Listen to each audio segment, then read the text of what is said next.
Ve a buscar otra mesa, mamá. Esta es solo para gente importante.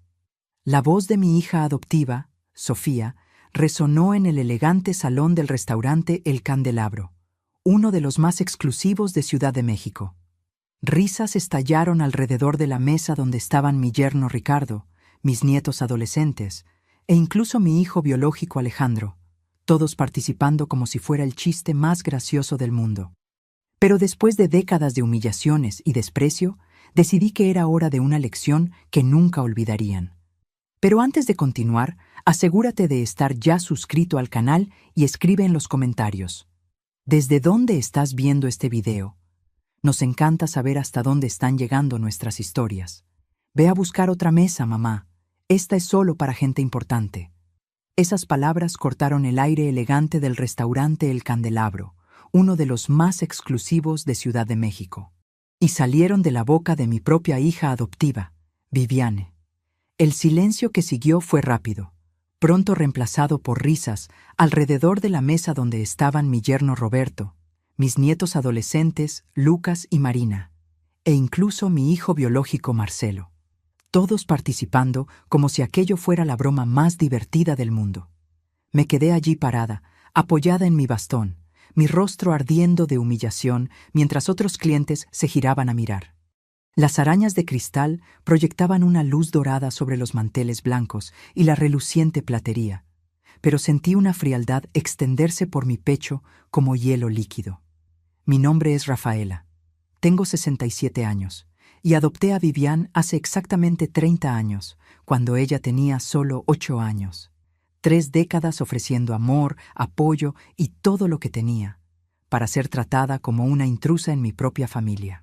La única persona que parecía incómoda era mi amiga Elena, sentada en el extremo de la mesa con una expresión que mezclaba shock e indignación. Nuestras miradas se encontraron brevemente y en ese momento algo silencioso pasó entre nosotras. Un entendimiento.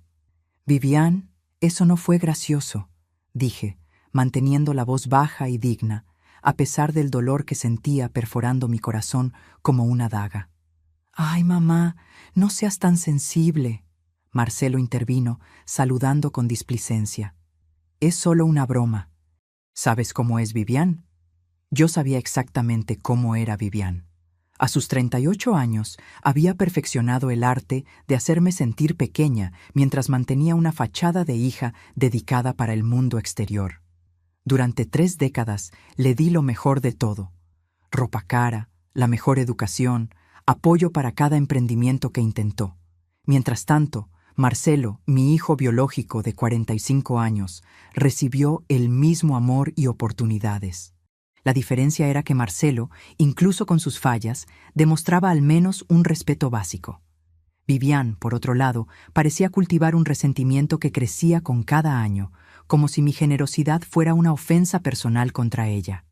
La cena de esa noche era para celebrar el más reciente emprendimiento de Vivian, una boutique cara que yo había ayudado a financiar con una pequeña contribución de 250,000 pesos mexicanos. Siempre estaba ayudando a Vivian con sus proyectos. Cuando Marcelo pidió un préstamo para expandir su empresa de software hace 2 años, le ofrecí la misma cantidad. ¿La diferencia? Él ya había comenzado a reembolsarme. La noche se prolongó con la conversación fluyendo a mi alrededor como si yo no estuviera allí. Vivian se jactó de su nueva colección de ropa importada. Lucas habló sobre sus clases de golf. Roberto discutió su ascenso en el banco. Cuando intenté mencionar la exposición de acuarelas que había inaugurado la semana anterior, un sueño que perseguí después de mi jubilación como profesora universitaria, Marina me interrumpió. «Qué bien, abuela. Roberto, cuéntanos más sobre ese viaje a Nueva York». Cada palabra dicha, cada mirada de indiferencia, cada interrupción era como una pequeña herida. Cuando llegó el postre, me había retraído completamente, el familiar sentimiento de invisibilidad instalándose como un manto pesado sobre mis hombros. Me sentía como una reliquia inconveniente, tolerada solo porque aún podía ser útil financieramente. Fue entonces cuando el camarero se acercó con la cuenta, colocando la carpeta de cuero directamente frente a mí. «¿Qué es esto?», pregunté, confundida. La risa de Vivian sonó artificial y cruel. «Ah, ¿No lo mencionamos? Tú pagas esta noche. Después de todo, ese es el trabajo de las abuelas, ¿no? Mimar a la familia. ¿Mimar? La palabra salió casi estrangulada. Ya pagué 250,000 pesos mexicanos por tu nueva tienda hace 2 semanas. Y ahora puedes pagar nuestra cena de celebración, Marcelo completó. No es como si necesitaras el dinero. Esa casa enorme solo para ti, la jubilación cómoda. Mis manos temblaron al abrir la carpeta. El total empañó mi visión, 4,780 pesos mexicanos. Habían pedido los vinos más caros, varios aperitivos, los platos más exclusivos. Lucas había pedido 2 postres solo porque podía. No voy a pagar esto, dije, cerrando la carpeta. La sonrisa de Vivian desapareció instantáneamente. Claro que lo harás. Siempre pagas. Es lo que hacen las madres.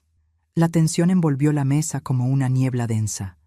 Elena, mi amiga de décadas y viuda de un importante empresario local de Guadalajara, observaba la escena con ojos atentos. A pesar de sus 72 años, todavía tenía una presencia imponente, con su cabello plateado impecablemente arreglado y su postura erguida. Esta vez no, respondí, devolviendo la carpeta de cuero al camarero. Tráigame solo la cuenta de mi plato y mi bebida, por favor. El camarero dudó, mirando nerviosamente entre yo y Vivian. Mamá, no seas ridícula, Vivian siseó, su hermoso rostro contorsionado en una expresión fea. Siempre pagas. Es lo que hacen las madres. Las madres apoyan a sus hijos, Vivian, pero no están obligadas a financiar cada capricho de ellos para siempre, especialmente cuando son tratadas con falta de respeto. Roberto carraspeó incómodamente. Vamos, Rafaela, fue solo una broma. No tienes que armar una escena. ¿Escena? Mi voz salió más alta de lo que pretendía. Me invitan a una cena, me humillan delante de extraños, ¿y esperan que pague casi 5,000 pesos por el privilegio? Marcelo rodó los ojos. Siempre el drama. Es por eso que preferimos salir sin ti. Aquellas palabras me golpearon como una bofetada. Era cierto entonces, se reunían sin mí, probablemente riéndose a mis expensas mientras disfrutaban de la comodidad proporcionada por mi dinero. Solo un momento, por favor. La voz de Elena cortó el silencio que se había instalado. Se levantó, cogiendo su bolso. Rafaela, ya es suficiente, vámonos. Estoy viendo cómo tratan a su madre y esto es inadmisible. Pero Elena, Vivian inmediatamente adoptó un tono dulce.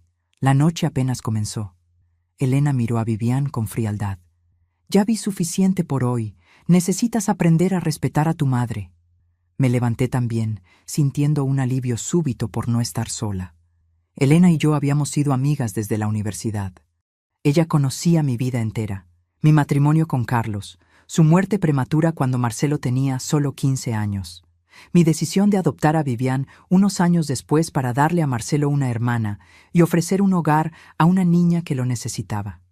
«Te vas a arrepentir de esto, mamá», Vivian dijo, la amenaza apenas disimulada en su voz. Encaré a mi hija adoptiva, esta mujer hermosa y cruel que se había vuelto tan diferente de la niña asustada y esperanzada que traje a casa 3 décadas atrás. No, Vivian, por primera vez en mucho tiempo, creo que no me arrepentiré. Cuando salimos, escuché la confusión estallando detrás de nosotras. El camarero insistiendo en el pago, Vivian exigiendo que esperara, Roberto intentando calmar la situación. No miré hacia atrás. El aire nocturno de Ciudad de México estaba fresco y vigorizante. Respiré hondo, sintiendo como si hubiera escapado de una prisión invisible que se venía cerrando a mi alrededor por años. El perfume de las gardenias del jardín cercano se mezclaba con el olor de la lluvia reciente, creando una sensación de renovación. ¿Estás bien?, Elena preguntó cuando nos sentamos en su lujoso auto. El cuero suave de los asientos y el silencio del vehículo formaban un capullo protector contra el mundo exterior. No, respondí honestamente, pero creo que lo estaré. Elena condujo en silencio por unos minutos, hasta detenerse en un café tranquilo en el centro de la ciudad. Era un lugar acogedor, con luces amarillas suaves y música jazz sonando bajito. El tipo de ambiente que invita a confidencias. «Necesitamos hablar, Rafaela», dijo finalmente, mientras nos acomodábamos en una mesa apartada. Lo que pasó esta noche no fue la primera vez, ¿verdad? Sentí lágrimas en los ojos. El nudo en mi garganta parecía tener el tamaño de un puño. No, ha empeorado en los últimos años. Desde que me jubilé, desde que te convertiste solo en un banco, en lugar de una profesora respetada, Elena completó, su voz dura. Asentí, sintiendo la verdad de aquellas palabras como un golpe. En los últimos 5 años, desde que dejé mi posición de profesora de historia en la universidad, la dinámica con mis hijos había cambiado drásticamente. Las peticiones de dinero se hicieron más frecuentes, el respeto cada vez menor. Me tratan como si fuera una anciana senil, Elena. Como si mi única utilidad fuera firmar cheques. Elena cubrió mi mano con la suya. Su piel era fina como papel de seda, marcada por manchas de la edad, pero el toque transmitía fuerza. Rafaela, somos amigas hace más de 40 años. Fuiste un pilar de fuerza cuando perdí a mi Antonio en Guadalajara. Me ayudaste a administrar sus empresas cuando no tenía idea de lo que estaba haciendo. Nunca olvidaré eso. Sonreí débilmente, recordando cómo pasé noches estudiando contabilidad y gestión empresarial para ayudar a Elena después de la muerte repentina del marido.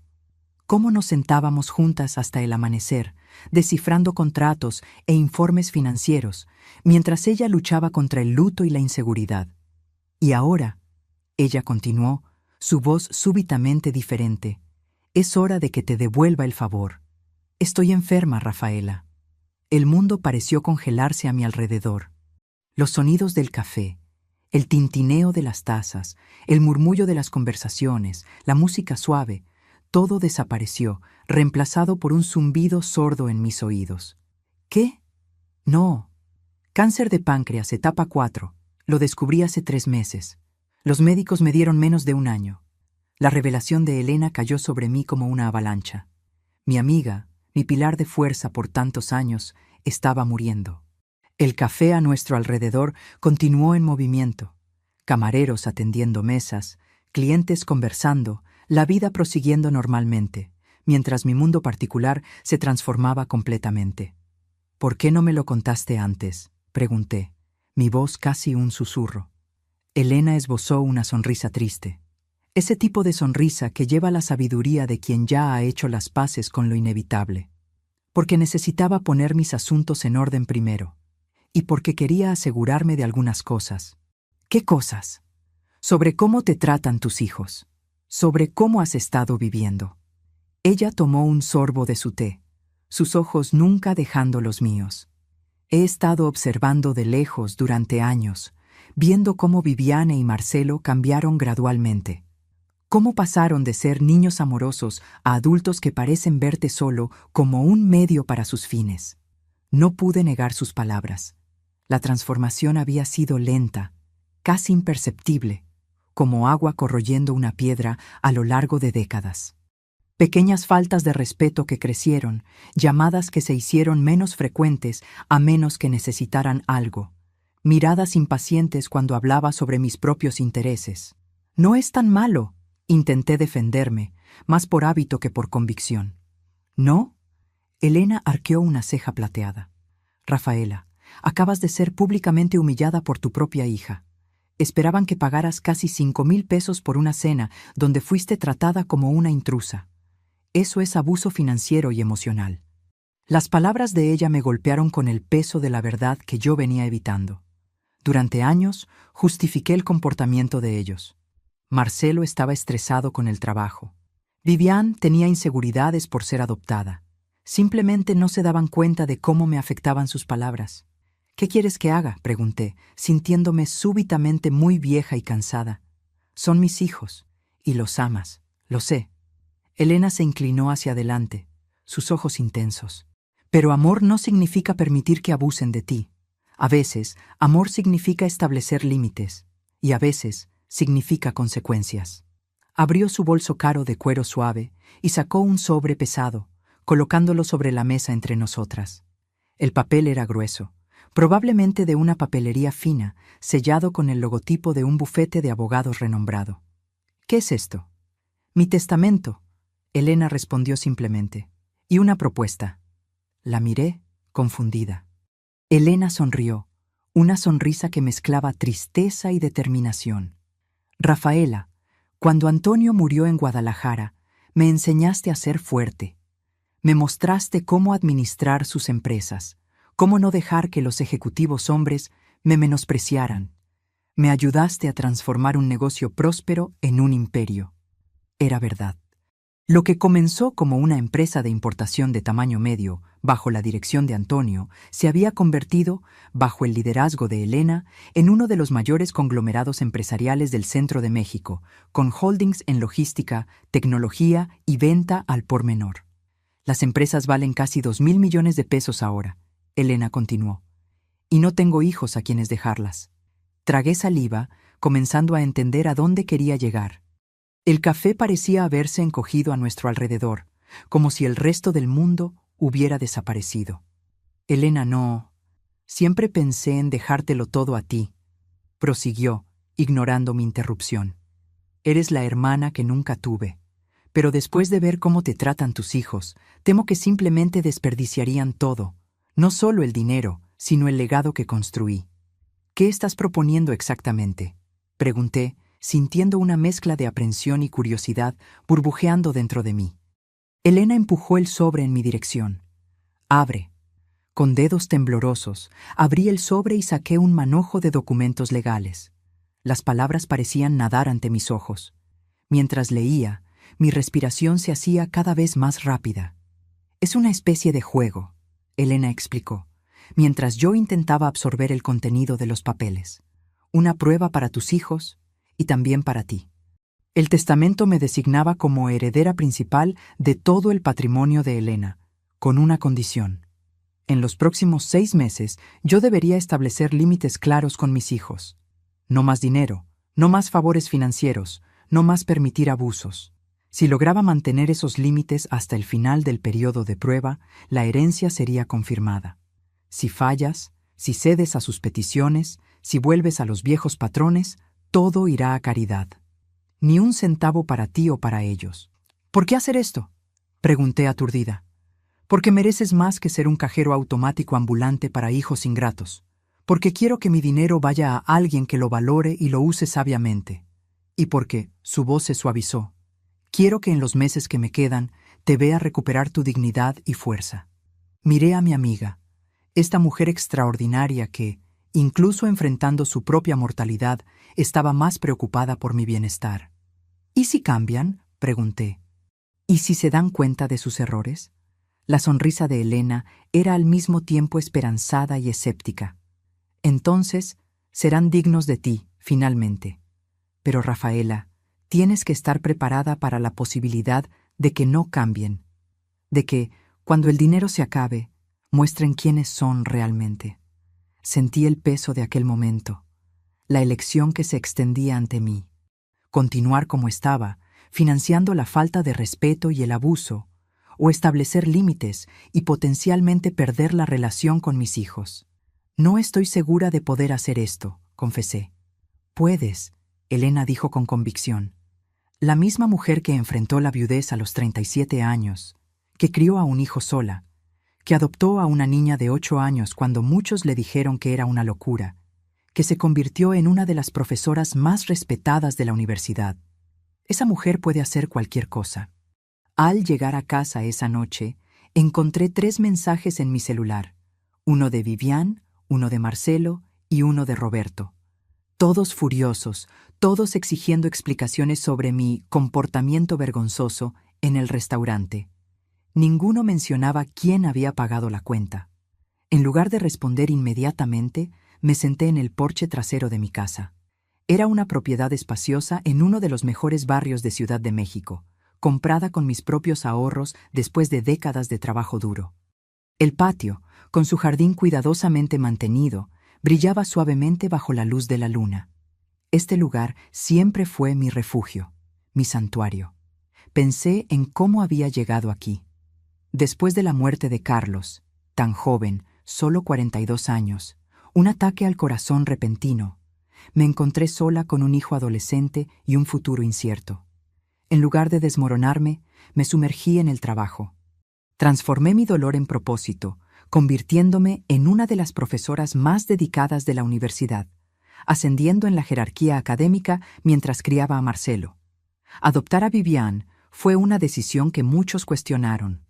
Una mujer soltera de 37 años, ya con un hijo de 15, adoptando a una niña de 8 con un historial de abandono, parecía una receta para el desastre. Pero la vi en aquel orfanato, con sus grandes ojos llenos de esperanza y miedo, y supe que ella era mi hija. Los primeros años fueron difíciles, pero gratificantes. Viviane tenía sus pesadillas y momentos de rabia, sus inseguridades profundamente arraigadas, pero también tenía una risa que podía iluminar una sala entera, una inteligencia aguda y una determinación feroz. En cuanto a Marcelo, después de alguna resistencia inicial, se convirtió en un hermano protector. ¿Cuándo fue que todo cambió? No hubo un momento definitorio, solo una erosión gradual. Marcelo se graduó, comenzó su carrera, se casó y tuvo hijos. Viviane siguió un camino más turbulento, abandonando la universidad, pasando por una serie de relaciones fallidas, iniciando y cerrando varios negocios. Y en algún momento, ambos comenzaron a verme menos como una persona y más como un recurso. Mi teléfono vibró nuevamente. Era Viviane. «Mamá, contesta el maldito teléfono. Necesitamos hablar sobre este comportamiento ridículo». Respiré hondo y tomé mi decisión. Elena tenía razón. Era hora de establecer límites. Escribí un único mensaje y lo envié a ambos hijos. «Estaré disponible para que conversemos civilizadamente mañana a las 15:08, en mi casa. Sin gritos, sin acusaciones. Tengo algunos cambios que comunicar». Apagué el teléfono completamente después de eso, algo que nunca había hecho antes. El silencio que siguió fue al mismo tiempo aterrador y liberador. A la mañana siguiente, al volver a encender el teléfono, encontré decenas de mensajes, cada uno más indignado que el anterior. Ignoré todos ellos y pasé el día preparándome para el enfrentamiento que vendría. A las 14:55 sonó el timbre. Viviane estaba allí, luciendo impecable como siempre en su ropa de diseñador, pero con ojeras que revelaban una noche mal dormida. Detrás de ella, Marcelo parecía igualmente cansado, una rara descompostura en su aspecto normalmente empresarial. Para mi sorpresa, Roberto también estaba presente, luciendo incómodo. «Entren», dije con calma, conduciéndolos hasta la sala de estar donde había preparado té. «¿Qué diablos fue aquello anoche?». Viviane comenzó inmediatamente, ignorando completamente mi petición de civilidad. «Viviane», dije, manteniendo mi voz estable, «si no puedes hablar con respeto, esta conversación termina ahora». Ella parpadeó, sorprendida por mi tono. Era como si hubiera hablado en una lengua extranjera. ¿Durante cuánto tiempo había permitido que me trataran de esta forma, sin contestación? «Nos dejaste con una cuenta de casi 5,000 pesos. Una cuenta que ustedes crearon», respondí. «Por una cena a la que me invitaron, donde fui humillada y después esperaban que yo pagara». «Fue solo una broma, mamá», Marcelo intervino, su tono conciliador. «Viviane no quiso decir aquello sobre gente importante». «No fue solo anoche», continué. «Ha sido un patrón. Me tratan como un banco, no como una madre. Como una cartera, no como una persona». Roberto carraspeó. «Rafaela, creo que estás exagerando un poco». «No lo estoy, Roberto, y no pedí tu opinión». Mi respuesta directa lo sorprendió tanto como a mí misma. Era como si una nueva Rafaela estuviera emergiendo, alguien que yo había olvidado que existía. «¿Qué te está pasando?», Viviane preguntó, su voz mezclando irritación y una pizca de preocupación genuina. «¿Es esa Elena? ¿Te está metiendo ideas en la cabeza? No culpes a Elena por el hecho de que ustedes tengan que pagar su propia cuenta», respondí. «Y no, no es ella. Soy yo finalmente reconociendo una verdad que ignoré por mucho tiempo». Tomé un sorbo de té, organizando mis pensamientos antes de continuar. El perfume de jazmín subía de la taza, fortaleciendo mi resolución. A partir de hoy habrá algunos cambios. Primero, no habrá más dinero. Ningún préstamo, ninguna inversión en nuevos negocios, ninguna ayuda financiera de cualquier tipo. El silencio que siguió fue absoluto. Los tres me miraban como si acabara de anunciar que iba a unirme a un circo. La expresión de Vivian oscilaba entre incredulidad y ultraje, mientras Marcelo parecía estar tratando de procesar si estaba hablando en serio o no. «No puedes estar hablando en serio», Marcelo finalmente dijo. «Estoy completamente seria».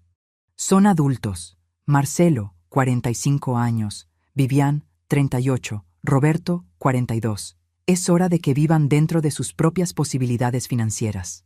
Vivian se levantó de un salto, su silla arrastrándose en el suelo de madera con un chirrido agudo. «Esto es absurdo. Acabo de abrir la boutique. Necesito capital de trabajo. Me prometiste que me ayudarías». «Ya te di 250,000 te encuentro pesos mexicanos», le recordé.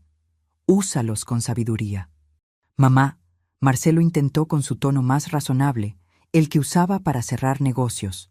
«Entiendo que estés molesta por lo de anoche, pero esto es una exageración. Las familias se ayudan». «Sí, se ayudan», concordé, «pero no de forma unilateral. ¿Cuándo fue la última vez que alguno de ustedes me ayudó? ¿Cuándo fue la última vez que preguntaron cómo estaba, de verdad? ¿Cuándo me visitaron sin pedir algo a cambio?» Sus rostros revelaron la verdad. Hace mucho tiempo. El silencio que siguió a mis palabras fue denso e incómodo. Vivian cruzó los brazos, sus ojos brillando con una mezcla de rabia y pánico. Marcelo pasó la mano por su cabello canoso en las sienes, un gesto que heredó de su padre. Roberto simplemente parecía perdido, como si hubiera sido arrastrado a un drama familiar para el que no estaba preparado. ¿Esto es algún tipo de crisis de la tercera edad?, Vivian finalmente preguntó, su voz cortante. ¿Cumples 68 años dentro de 2 meses y de repente decides cortar a tus propios hijos? «No estoy cortándolos», respondí con calma. «Estoy cortando el dinero. Hay una gran diferencia». «Para ti, tal vez», Vivian replicó. «Pero ¿qué hago con la boutique ahora? Tengo gastos, proveedores que pagar». «Haz lo que hacen otros empresarios. Busca financiación bancaria, corta costos, trabaja más duro». Mantuve mi voz firme. «Ya no es mi responsabilidad sostener tus emprendimientos». Marcelo, siempre más estratégico que su hermana, cambió de enfoque. «Mamá, estamos preocupados por ti. Este comportamiento no es normal. Siempre fuiste tan generosa, tan disponible para nosotros». «Y sigo disponible emocionalmente», aclaré. «Pueden llamarme, visitarme, conversar. Solo no me pidan más dinero». «Es esa vieja», Vivian dijo súbitamente, los ojos entrecerrados. «Elena está detrás de esto, ¿verdad? ¿Qué te ofreció?» Sentí un escalofrío recorrer mi espalda. Era increíble cómo Vivian podía identificar rápidamente la fuente de una potencial ventaja o amenaza. Su intuición para la oportunidad siempre fue aguda. «Elena no tiene nada que ver con mis decisiones», mentí parcialmente. La influencia de ella estaba presente, pero la decisión final había sido mía. «Esto es entre nosotros». Roberto, que había permanecido en silencio, finalmente habló. «Rafaela, creo que lo que Vivian y Marcelo están tratando de decir es que este cambio parece muy repentino. Ayer eras, bueno, tú misma. Hoy pareces una persona diferente». «Quizás siempre fui esta persona, Roberto», respondí, mirándolo a los ojos. «Quizás solo perdí mi camino por un tiempo, intentando comprar el amor de ustedes». «¿Comprar nuestro amor?», Marcelo parecía genuinamente ofendido. «Eso es injusto, mamá». «¿Lo es?», me incliné hacia adelante. «¿Cuándo fue la última vez que alguno de ustedes vino a visitarme sin pedir algo a cambio? ¿Cuándo fue la última vez que me llamaron solo para saber cómo estaba? ¿Cuándo participaron en una de mis exposiciones de acuarela? ¿Cuándo se ofrecieron a ayudar con algo?». Ninguno de ellos respondió. No lo necesitaban. Todos sabíamos la respuesta. «Este es el acuerdo», continué después de unos momentos. «Estoy aquí como su madre. Quiero tener una relación con ustedes, con mis nietos. Pero el grifo financiero está cerrado, completamente». Vivian se levantó abruptamente, su silla arrastrando en el suelo de madera con un chirrido agudo. «Te vas a arrepentir de esto. Cuando nos necesites, y nos vas a necesitar, estás envejeciendo, veremos si tu orgullo vale la pena». No es orgullo, Vivian, es respeto propio. Ella tomó su bolso de diseñador y marchó hacia la puerta. Vamos, Roberto, no tenemos nada más que discutir aquí. Roberto dudó, pareciendo dividido. Por un breve momento, pensé ver algo como respeto en sus ojos antes de seguir a su esposa. Marcelo permaneció sentado, observándome con una expresión que no pude descifrar. La sala estaba ahora inmersa en un silencio perturbador, interrumpido solo por el tic-tac del antiguo reloj de péndulo que había pertenecido a mis padres. ¿Tú también crees que estoy equivocada?, pregunté después de que la puerta principal se cerrara con la salida de Vivian y Roberto. Mi hijo suspiró profundamente. No sé qué pensar, mamá. Esto es inesperado. La vida a veces lo es. Él se levantó lentamente. Necesito procesar todo esto. Vivian va a estar furiosa por semanas. Probablemente, concordé. En la puerta, se detuvo y se giró. ¿Estás bien? ¿De verdad? Fue la primera pregunta genuina sobre mi bienestar que él había hecho en meses, tal vez años. Sentí una pequeña punzada de esperanza, frágil como un brote en suelo árido. Estoy encontrando mi camino, respondí honestamente. Después de que Marcelo salió, me senté sola en la sala silenciosa, temblando ligeramente. Lo había hecho, establecido límites claros, negado a ser usada de nuevo. La sensación era al mismo tiempo terrorífica y liberadora. Mi teléfono sonó. Era Elena. ¿Cómo te fue?, preguntó sin preámbulos. Tan bien como se podría esperar, respondí. Vivian salió furiosa. Marcelo está confundido. Creo que perdí a mis hijos hoy. O tal vez, Elena dijo suavemente, les diste la oportunidad de convertirse en las personas que siempre debieron haber sido. Las semanas siguientes fueron un extraño tipo de silencio.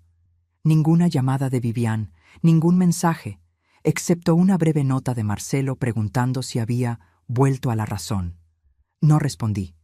En su lugar, usé el tiempo para redescubrirme. Me dediqué más a mis acuarelas, visité a viejos amigos que había descuidado, me uní a un grupo de lectura en la biblioteca local. Y pasé tiempo con Elena, cuyos días estaban visiblemente contados ahora. Su rostro se había vuelto más fino, su cuerpo más frágil, pero sus ojos mantenían esa intensidad feroz. Entonces, a principios de la cuarta semana, después de nuestro enfrentamiento, recibí una llamada inesperada. Era la escuela de Marina, mi nieta de 15 años. Señora Rafaela, Marina está aquí en la enfermería. Tuvo un desmayo durante la educación física y pidió que la llamáramos a usted en lugar de a sus padres. Encontré a Marina sentada en una silla en la enfermería escolar, luciendo pequeña y vulnerable en su uniforme arrugado. Su rostro pálido se iluminó ligeramente cuando me vio. «Abuela», dijo, la voz baja. Me senté a su lado, tomando sus manos entre las mías. Estaban frías y temblorosas. «¿Qué pasó, querida?». La enfermera se acercó. Se desmayó durante la educación física. Su presión está baja y admitió que no ha estado comiendo bien. ¿No ha estado comiendo? Miré a mi nieta, notando ahora la delgadez de su rostro, las ojeras bajo sus ojos. ¿Cómo no lo había notado antes? ¿Podemos hablar en privado?, Marina preguntó, mirando nerviosamente a la enfermera. La profesional asintió comprensivamente. Voy a dejarlas solas por unos minutos. Cuando la puerta se cerró, Marina se derrumbó en lágrimas silenciosas. Todo es un desastre, abuela. Todo. Pasé el brazo por sus hombros. Parecía haber perdido peso desde la última vez que la vi. Cuéntame qué está pasando. Mamá y papá están peleando todo el tiempo, explicó entre sollozos. Desde aquella noche en el restaurante es solo gritos. La tienda no va bien. Mamá dice que es tu culpa por no dar más dinero. Papá dice que ella necesita despertar y aprender a administrar un negocio de verdad. Mi corazón se apretó. Siento mucho que estés pasando por esto. Marina se secó las lágrimas con la manga del uniforme. No hay mucha comida en casa ahora. Mamá está poniendo todo el dinero en la tienda. Dijo que tenemos que ahorrar, que estamos en modo de supervivencia por lo que hiciste. La culpa me golpeó como una ola. ¿Mis límites estaban afectando a mis nietos inocentes? Entonces me di cuenta, no eran mis límites causando esto, sino la respuesta de Vivian a ellos. Ella estaba eligiendo priorizar su negocio fallido sobre el bienestar de sus propios hijos. ¿Comiste hoy?, pregunté. Ella negó con la cabeza. Vamos a resolver esto ahora mismo. Me levanté, determinada. Primero, vamos a almorzar. Después, voy a hablar con la enfermera y te llevaré a casa conmigo hoy. Los ojos de Marina se abrieron de par en par. Mamá se va a poner furiosa. Deja que yo me encargue de tu madre. Después de un almuerzo sustancial en un restaurante cercano, donde Marina devoró un plato completo como si no comiera hacía días, llamé a Vivian.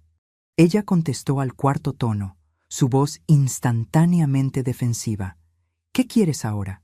Marina está conmigo, informé con calma. Se desmayó en la escuela hoy por falta de alimentación adecuada. Silencio del otro lado. Luego, ¿qué estás insinuando? No estoy insinuando nada, Vivian. Estoy comunicando un hecho. Marina se quedará conmigo esta noche. Mañana nos gustaría que tú y Roberto vinieran a cenar para conversar. No necesito tus sermones sobre la paternidad. Vivian siseó. Esto no es sobre ti o sobre mí, respondí firmemente. Es sobre Marina y Lucas. Si realmente te importan tus hijos, estarás aquí mañana a las 19 horas. Para mi sorpresa, Viviane apareció la noche siguiente, junto con Roberto y Lucas. Mi nieto, normalmente confiado y a veces arrogante como el padre, parecía cansado y desalineado. La tensión en la familia estaba claramente afectando a ambos adolescentes. Preparé una cena simple pero abundante. Durante la comida, la atmósfera fue tensa y silenciosa, hasta que finalmente Vivian posó el tenedor con fuerza. Entonces, ¿para esto estamos aquí? ¿Para que presumas cómo puedes alimentar mejor a nuestros hijos que nosotros?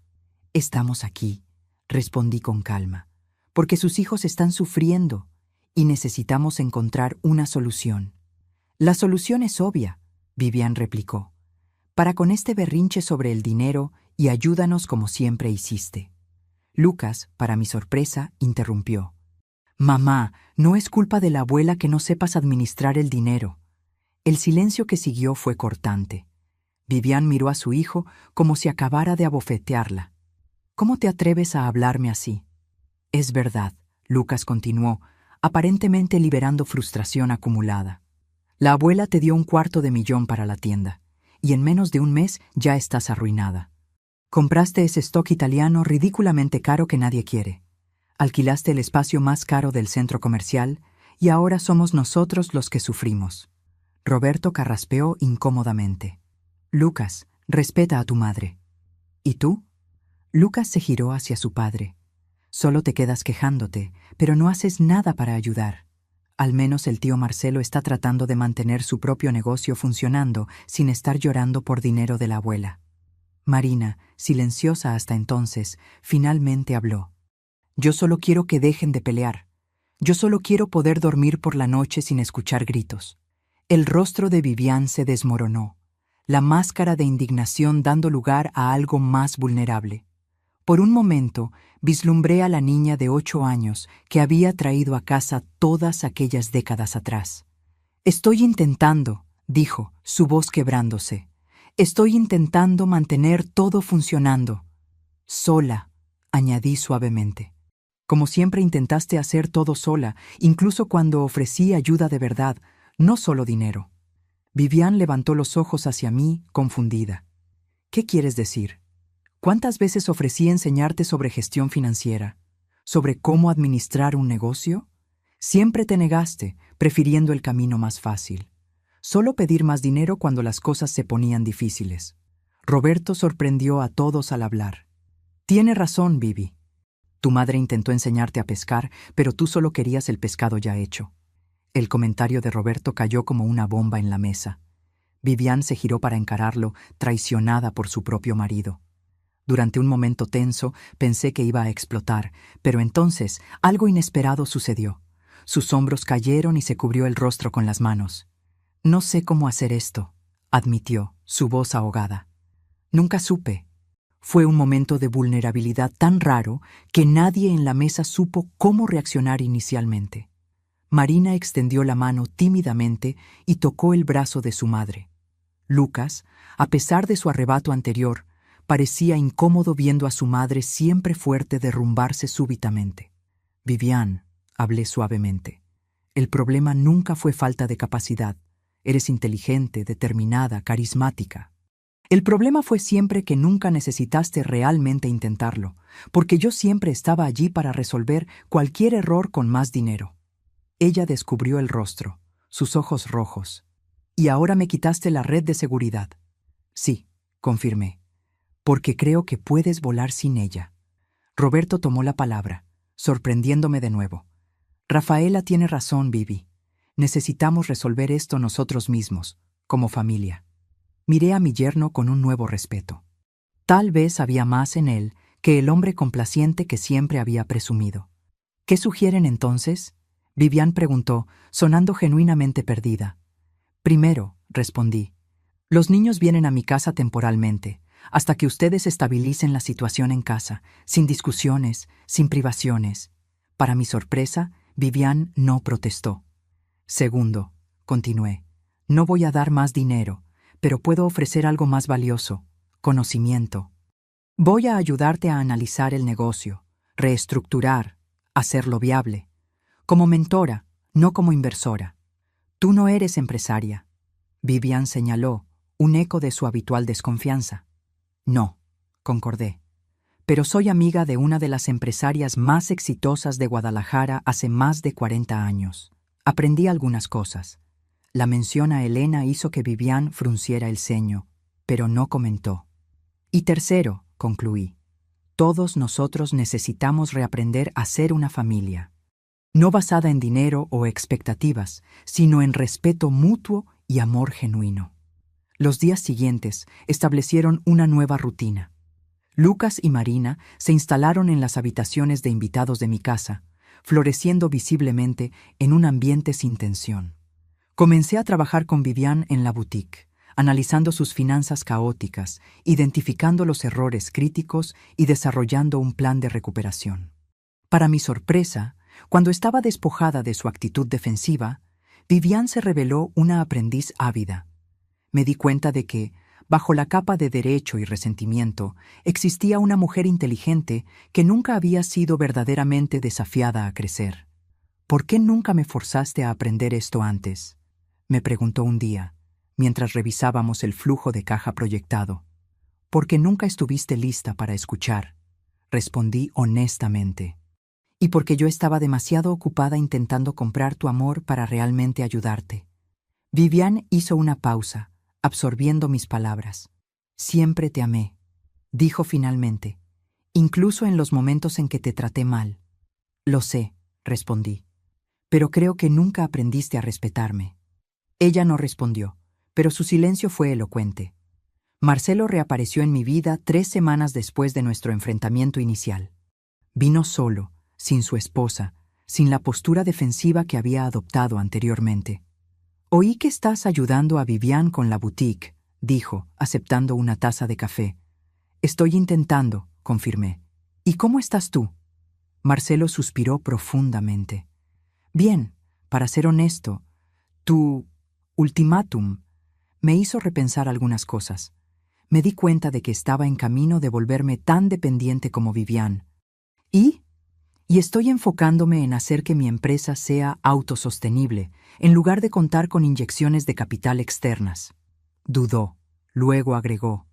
También me di cuenta de que apenas conozco a mi propia madre. ¿Quién eres tú aparte de la persona que siempre estuvo allí para apoyarnos financieramente? La pregunta me tomó desprevenida. Soy muchas cosas, Marcelo. Una profesora, una artista, una amiga, una mujer que descubrió su propia fuerza después de enviudar a los 37 años. Alguien que ama la historia y la literatura y los largos paseos al amanecer. Me gustaría conocer mejor a esa persona, dijo con una sonrisa tímida. Las semanas se transformaron en meses. La prueba de Elena, mantener límites firmes por 6 meses, estaba a la mitad cuando su salud empeoró drásticamente. Fue ingresada en el mejor hospital de Ciudad de México, un ala entera prácticamente reservada para su confort. La visité diariamente, observando con el corazón apesadumbrado cómo se consumía. Su cuerpo podía estar fallando, pero su mente permanecía afilada como siempre. «¿Cómo van las cosas con Vivian?», preguntó una tarde particularmente difícil, su voz apenas pasando de un susurro. «Sorprendentemente bien», respondí, sosteniendo su mano frágil. «La boutique está comenzando a estabilizarse. Redujo el alquiler cambiándose a un espacio más pequeño, renegoció con proveedores, está aprendiendo a administrar un presupuesto». Elena sonrió débilmente. «¿Y Marcelo?». «Está pagando el préstamo que hizo conmigo, aunque le dije que ya no es necesario. Dice que ahora es una cuestión de principios». «¿Los nietos?». «Todavía están conmigo, pero visitan a sus padres regularmente. La casa está más tranquila, Roberto está más presente. Están reconstruyendo poco a poco». Elena apretó mi mano con la poca fuerza que le quedaba. «Estás cumpliendo la prueba admirablemente, Rafaela». «Ya no se trata de la prueba o el dinero», confesé. «Se trata de finalmente tener relaciones reales con mis hijos». «Esa era la verdadera prueba», Elena susurró. «Siempre lo fue». Elena falleció una tranquila mañana de domingo, 3 semanas después. Partió mientras dormía, sin dolor, como había esperado. Yo estaba a su lado, habiendo pasado la noche en el hospital. Sostuve su mano hasta el final, agradeciendo silenciosamente por décadas de amistad verdadera. El funeral fue un evento grandioso, como era de esperar, para una de las mujeres más influyentes de Guadalajara. Empresarios, políticos, figuras prominentes de la sociedad. Todos vinieron a rendir sus homenajes. En medio de aquella multitud de poder e influencia, me di cuenta de Vivian y Marcelo al fondo, ambos claramente incómodos, presentes más por obligación que por respeto genuino. La lectura del testamento se llevó a cabo una semana después. Walter Méndez, el abogado de larga data de Elena, condujo la reunión en su oficina. Para sorpresa general, todos fueron invitados. Yo, Viviane y Roberto, Marcelo y su esposa, incluso mis nietos adolescentes. Antes de comenzar, Walter dijo formalmente: «Elena pidió que se mostrara este video». La imagen de Elena apareció en la pantalla grande de la oficina. A pesar de estar claramente debilitada por la enfermedad, mantenía aquella postura digna y mirada penetrante que siempre la caracterizó. «Si están viendo esto, ya partí de este mundo», comenzó. «Pero antes de revelar mis decisiones finales, quiero que todos entiendan el motivo de ellas». Elena miró directamente a la cámara. «Pasé los últimos meses de mi vida observando cómo la familia de mi querida amiga Rafaela la trataba.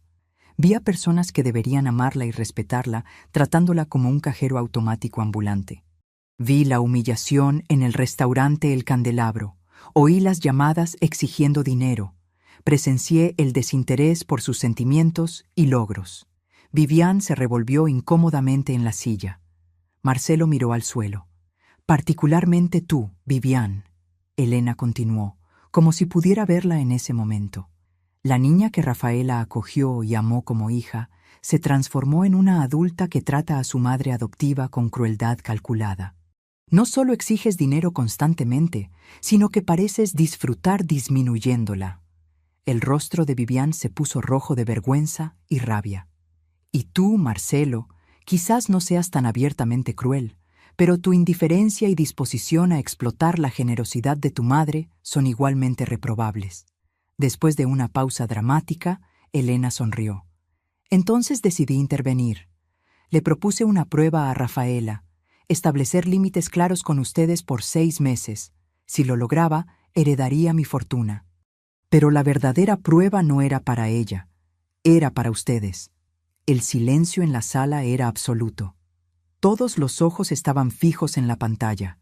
«Rafaela, mi querida amiga», Elena continuó con voz más suave, «pasaste la prueba con honores, recuperaste tu dignidad, tu respeto propio.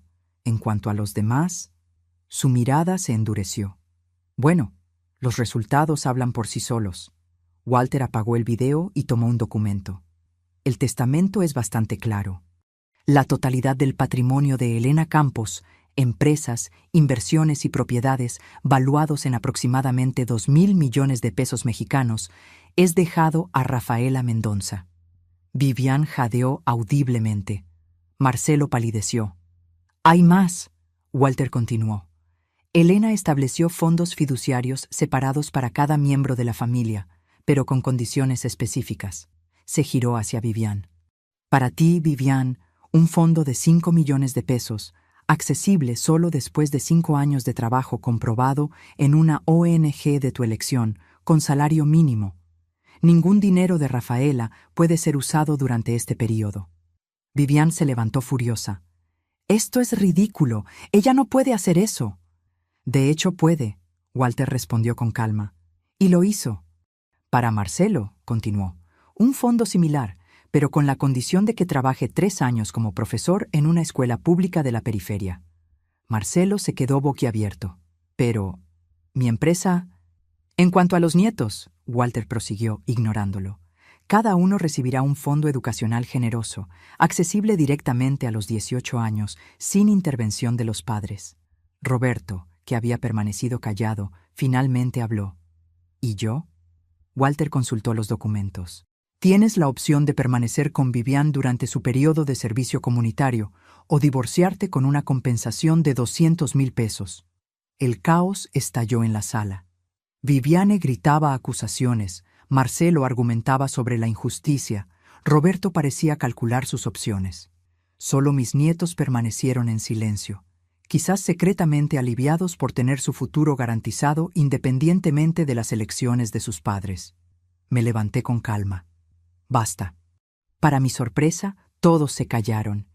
Elena me dejó no solo su fortuna, sino también el poder de modificar estas condiciones. Miré a cada uno de ellos. Y voy a usarlo. Vivian inmediatamente adoptó un tono conciliador. Mamá, sabes que te amamos. Aquello en el restaurante fue solo una broma tonta. Levanté la mano, interrumpiéndola. Las condiciones permanecen, con una alteración. Si completan sus respectivos periodos de servicio con sinceridad y dedicación, no solo recibirán los fondos fiduciarios, sino que también serán reintegrados como herederos de parte de lo que ahora me pertenece. Los ojos de todos se abrieron de par en par con la posibilidad de redención financiera. Pero, continué, mi voz ahora de acero, si eligen impugnar el testamento, si intentan maniobras legales o si continúan con el comportamiento pasado, incluso esa oferta será retirada. 6 meses después, para mi sorpresa, tanto Vivian como Marcelo habían aceptado las condiciones. Vivian trabajaba en una ONG para niños necesitados, usando sus habilidades de moda para enseñar costura y diseño a adolescentes. Marcelo daba clases de matemáticas y ciencias de la computación en una escuela pública, descubriendo un talento para la educación que nunca supo que poseía. Roberto había optado por el divorcio, eligiendo el dinero sobre un matrimonio que ya estaba deteriorado. Lucas y Marina florecían bajo mi tutela parcial, visitando a sus padres regularmente y presenciando sus transformaciones. En mis 70 cumpleaños recibí un regalo inesperado. Un álbum de fotos montado por Vivian, documentando su trabajo con los niños. En la última página, una nota simple. Gracias por forzarme a descubrir la persona que puedo ser, en lugar de aquella en que me convertí. La lección fue dura, pero necesaria. Estoy comenzando a entender el valor de lo que tú y Elena hicieron. Con amor y un respeto recién descubierto, Vivian. Mirando por la ventana hacia el atardecer sobre mi jardín, levanté silenciosamente una copa en honor a mi fallecida amiga. Bien jugado, Elena, susurré. Bien jugado. Tal vez, pensé mientras cerraba el álbum de Vivian, la verdadera venganza no fuera la destrucción, sino la transformación. Elena lo había entendido perfectamente. Al usar su fortuna no solo como recompensa, sino como herramienta de cambio, nos había dado a todos una segunda oportunidad, no de fingir que el pasado no existió, sino de construir un futuro mejor a partir de sus duras lecciones. A veces, el amor más verdadero no está en dar todo lo que alguien pide, sino en tener el coraje de decir no cuando es necesario. Fue preciso perder casi todo y ganar 2,000 millones de pesos mexicanos para que yo aprendiera esa lección. Pero al final gané algo mucho más valioso. Una familia que finalmente aprendía el significado de respeto y amor verdadero. Ahora, si te gustó esta historia, Ya haz clic en este próximo video que está apareciendo en la pantalla, porque en él la historia de traición y revuelta como nunca viste antes.